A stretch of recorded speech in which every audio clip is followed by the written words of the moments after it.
I did see something about a report that was released recently talking about the fact that we have over 10 million out of school children, which is the most in the world, and about 27 million children who are even in school are performing very poorly.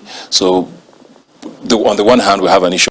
Yo, what's happening, guys? It's your boy Uncle P with another episode. Well, guys, you know what? I've been criticized a lot by our green, white, and green Nigerian brothers about the content that I'm putting out here.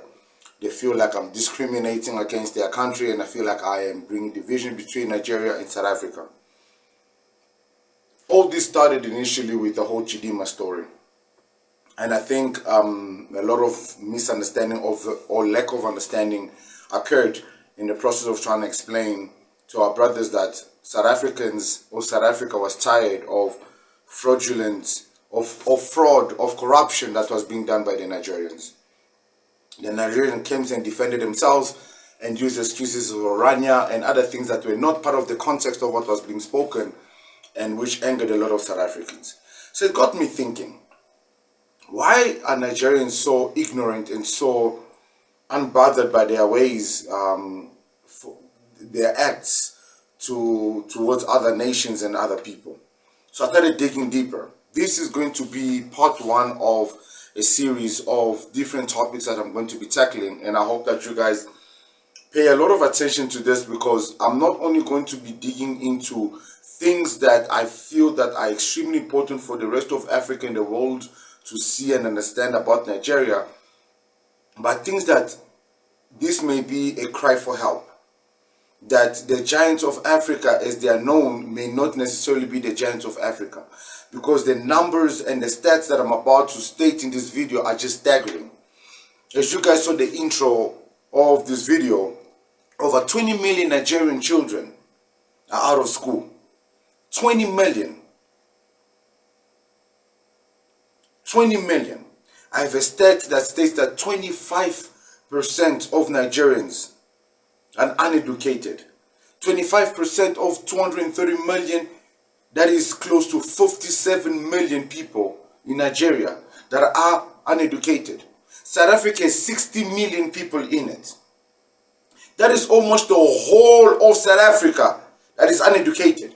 Now it makes sense that when you are arguing with our brothers and sisters from the other nation, you're only bumping with individuals that are not understanding what is being said, because majority of them are not educated. I got 27 million poorly performing children. So even those that are educated in Nigeria, People not even going to school, and then on the other hand, it looks like those who are in school are not even doing well. And when you speak with people who are recruiting in Nigeria for work, you almost get the same feedback about how sort of poorly trained Nigerian graduates are as a whole. Why are we here now? How did we get here?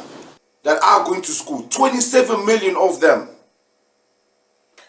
are poorly performing students, where that even employers cannot hire them. So you're looking at a nation where close to 100 million, if half of their population is uneducated, uncivilized, because the education system is not good enough. So I said, why is this the case in this country? I mean, the giants, they've got the petrol, they've got the money. Surely, with all the doctors they claim that they're shipping to South Africa and all over the world, they're a clean and educated nation, but why are these states the way they are? And then I delved deeper, and I noticed that it was basic corruption, stupidity. Watch this next video. I really offend about something. That is the issue of parents giving school proprietor and proprietress money so that their children can be the school head girl or head boy. That's corruption of the highest order. So if you watch that video, you heard it. They are doing corruption for being a head boy and a head girl. For your daughter or son to be a head boy or a head girl, you bribe the school. Things that you should not even be doing corruption about, things that you should not even be doing fraudulent about, they are doing it. And this is even what is even more worse, and this is what shook me. Some schools in Nigeria literally are accepting trash, garbage as payment for school fees. You don't believe me? Well, we like to talk with evidence, because when we speak, they say, where's the proof? Well, here's the proof.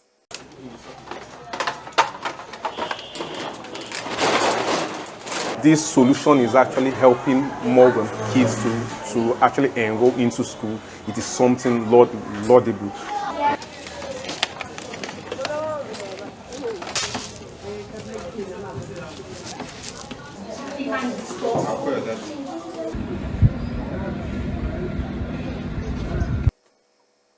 If you watch that video, you notice how sad this truth and this reality is for our Nigerian brothers and sisters out there.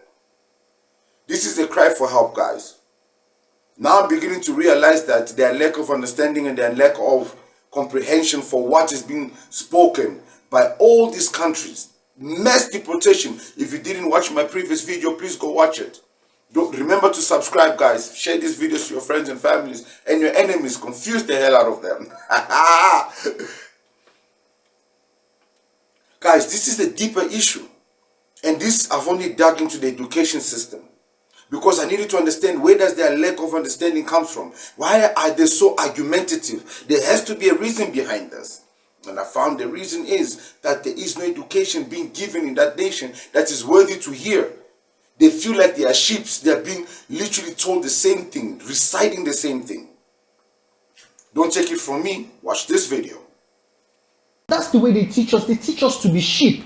This teacher just tells you 2 times 5 is 10, and you know. But it's different in other countries. They teach them why these things are like that, and that's why they ask questions. That's why you see this political party and this political party, they have equal amount of members. They struggle for the seats. But in our country, it is just about how you just tell them this religion, this tribe, and that is what drives the participation into a particular place. You know, then we go to universities, which is even the worst.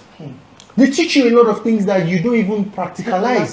So you're just cramming to pass. So you start thinking to yourself that, oh, that guy will get first class from my uni. How come the guy in an only lecturing if he do?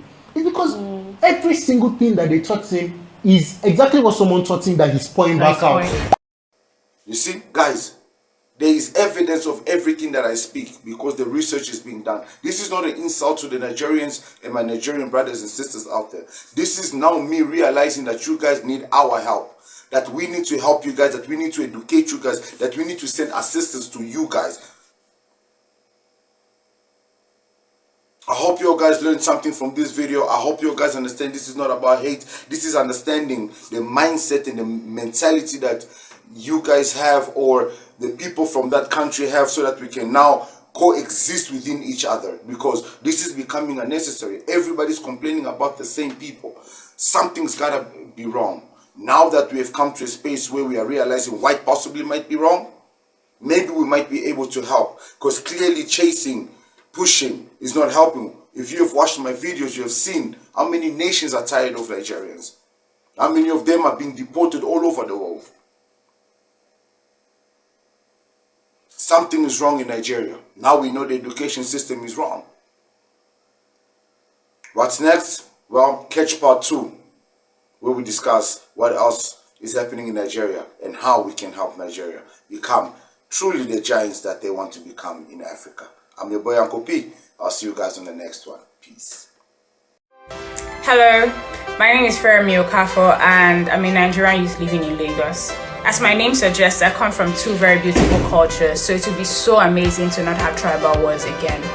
I want to be in a place that makes me feel safe, where the justice system works, where there's no ASU strike, where we have a system and an economy that's stable.